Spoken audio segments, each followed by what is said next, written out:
Whether you've been in therapy for a while now or you're going for the first time, there's one quiet fear that most people share.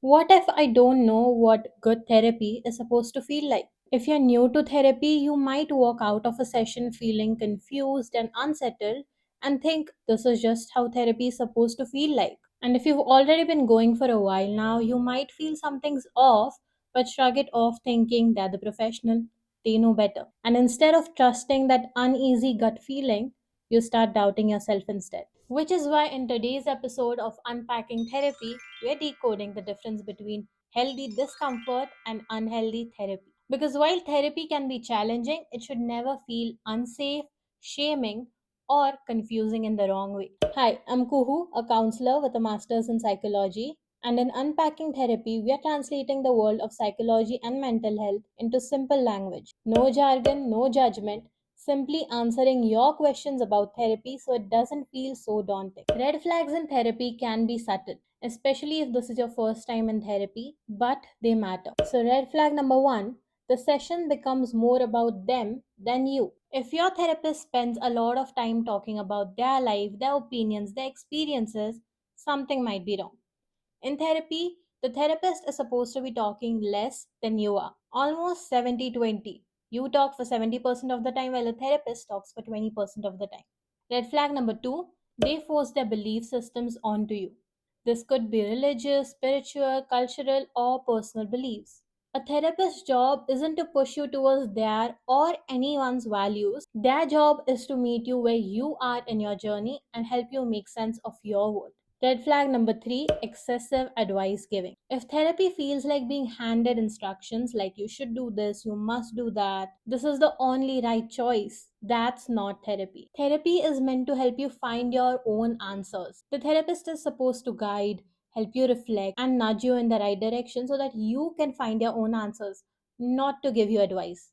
Red flag number four, crossing boundaries. Your therapist isn't your friend. This means no hanging out with them, no casual texting during non working hours, and not blurring professional lines. Boundaries aren't cold, they're protective. They exist for your safety and theirs. Red flag number five, they seem inattentive or distracted during sessions. This includes zoning out, checking the clock constantly, missing what you just said, or appearing mentally absent. Occasional forgetfulness can happen, but if they repeatedly forget important details, it may mean they're not fully present.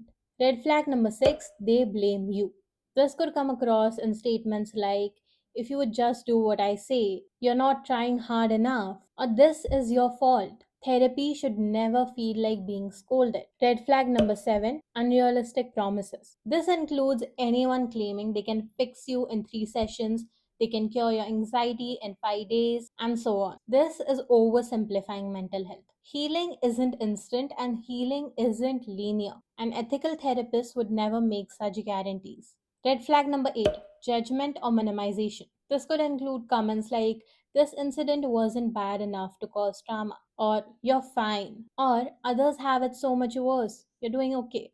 Trauma is relative, and a good therapist understands this. Now that we know about the red flags in therapy, let's talk about some green flags in therapy. Green flag number one, transparency right from the start.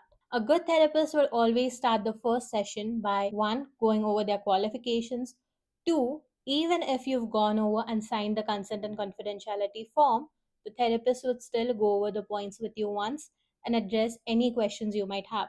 And three, explain how therapy works. Green flag number two, goals are set collaboratively.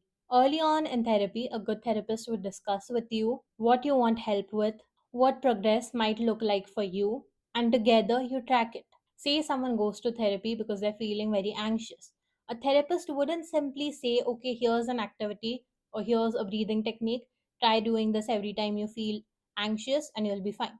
No, that's not how therapy would work. A good therapist would give you the technique, would go through it with you, explain you how it works, and help you track it.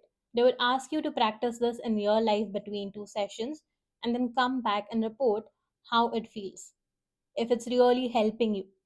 And if it doesn't, you and your therapist together would go over the activity once, or you would find another activity that suits you better. Therapy is a shared process. Green flag number three, you feel safe, validated, and comfortable. Therapy isn't perfect and it's not always easy, but you should be able to feel safe enough to be honest with your therapist, safe enough to disagree with them, to tell them if something isn't working for you, and safe enough to take your time. Green flag number 4, they don't give you advice, they ask you the right questions. In therapy, instead of straight answers to your questions, you get curiosity. What does this thing mean for you? What felt the hardest doing this activity? What feels true for you right now? And so on.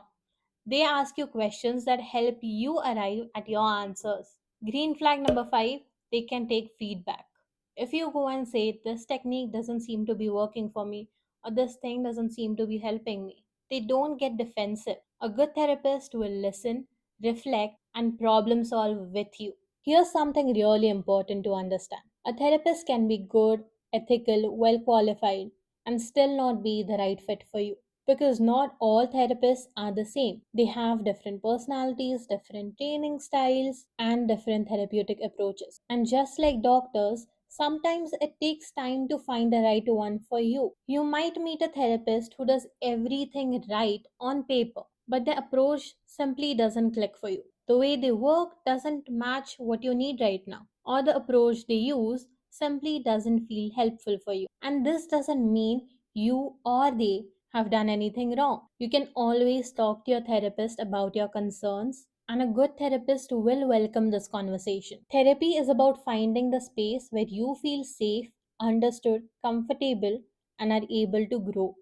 I hope this video helped you understand the world of psychology and mental health a little bit better and made therapy feel a little less daunting. If there's a topic about therapy you'd like me to cover, or if you have any questions about therapy, leave them in the comments and I'll be sure to answer them. And make sure to like this video and subscribe for more such videos.